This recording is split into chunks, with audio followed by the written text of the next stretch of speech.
Vamos lá, pessoal, aqui é o professor Ederson, Filosofia. Nós vamos trabalhar aqui uma revisão breve sobre filosofia contemporânea e limites do conhecimento. Eu separei aqui alguns trechos, né, para vocês visualizarem, ok? De antemão, esse tema aqui, ele é um tema que vai dar uma introdução do que é a filosofia no período contemporâneo, tá? Vamos fazer aqui uma breve recapitulação do que foi a filosofia, tá? Separei esse trecho aqui. E nesse trecho ele está mostrando o percurso que a filosofia tomou. Primeiro, lá no mundo antigo, tá? Com a crítica ao mito. A filosofia ela surge para criticar as ideias míticas, ou seja, de que os deuses tinham criado as coisas e por aí vai. Tá? Depois, a filosofia ela vai caminhar no mesmo período lá da antiguidade para o período chamado de helenístico. Esse período é quando os gregos estão sofrendo uma invasão dos povos macedônicos. Tá? Nesse período, a filosofia ela vai focar nas particularidades do ser humano, tá? Nas suas tensões que eles estavam sofrendo naquele momento de invasão. Posterior, né, depois da antiguidade, nós vamos entrar no período chamado de Idade Média. E a Idade Média ela vai ter a divisão entre patrística e escolástica. E qual vai ser o papel da filosofia? Unir razão e fé. No período da patrística, a filosofia de Platão com a fé cristã. No período da escolástica, a filosofia de Aristóteles com a fé cristã. Ok? Então, esse é o percurso na Idade Média. Na época moderna, nós vemos aí a filosofia ganhando outros horizontes, principalmente porque ela vai ser a grande direcionadora da ciência, né?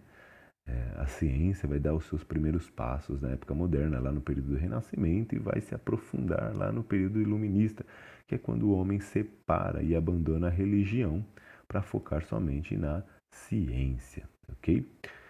Eu gosto de separar aqui um trecho que fala do período da época moderna, né? Diz assim, ó, tamanha foi a força desveladora de parte do universo, produto do seu empenho, que acabou por conferir a razão à condição de uma deusa, cultuada sob o manto da ciência. Isso no período moderno, tá?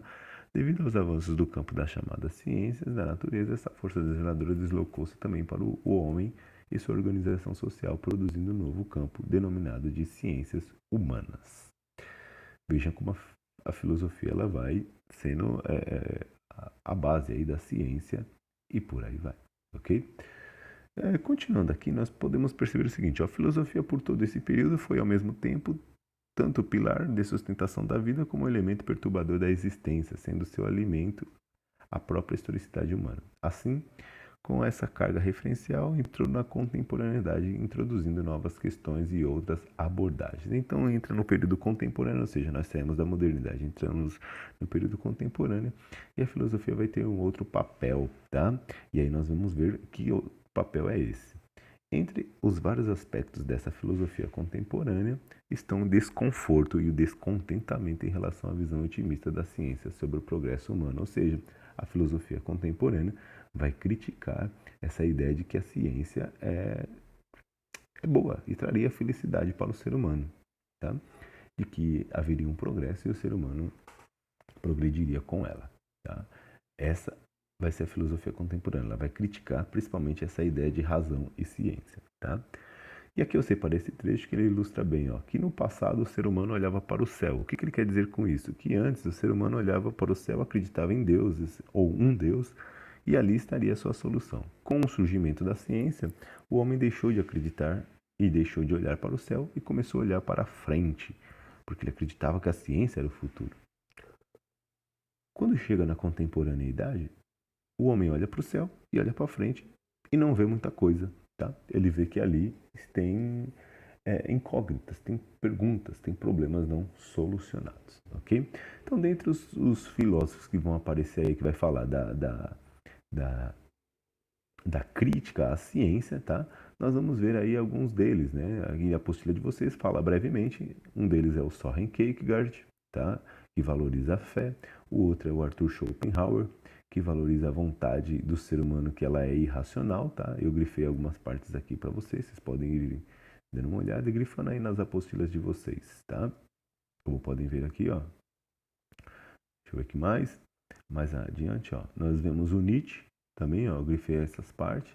Nietzsche também fala sobre a crítica que ele faz à ideia de razão, né, aos padrões que a filosofia moderna criou.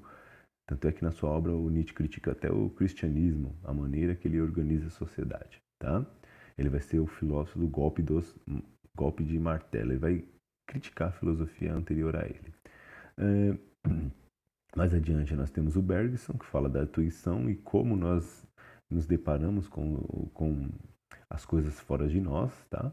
Com o processo de duração. Eu separei esse trecho para vocês entenderem melhor, tá? É um trecho da própria obra dele. E mais adiante nós temos o Russell, tá? A própria apostila já destaca o que ele defende, né? O Russell vai ser o cara que vai criar o estudo fenomenológico, tá?